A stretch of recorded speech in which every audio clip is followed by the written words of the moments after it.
I cannot believe I have to go to school tomorrow. You know what I'm going to do? I'm going to make it a blizzard in the morning so I don't have to go to school tomorrow. Logic, unrealistic logic, done. Yes. Now it's time to go outside and see the blizzard.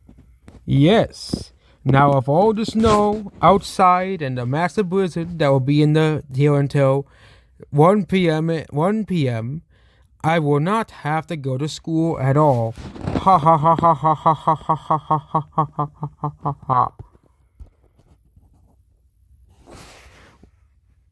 Now it's in the morning.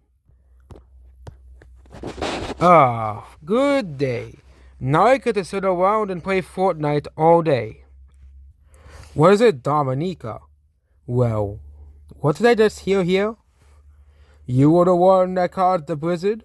Well, of course. I wanted to make sure I didn't go to school in the morning because I didn't want to do the test. Oh my god, Doc Dominica. You know, causing a blizzard with, whatever logic you have, let's not question it, but, you know, causing a blizzard could cause a lot of people to not go to work, get sick, get snowed in, or even, worst case scenario, die. For that, you're grounded for a week, and you will have to do the test either way. So no Fortnite for you today. Wah.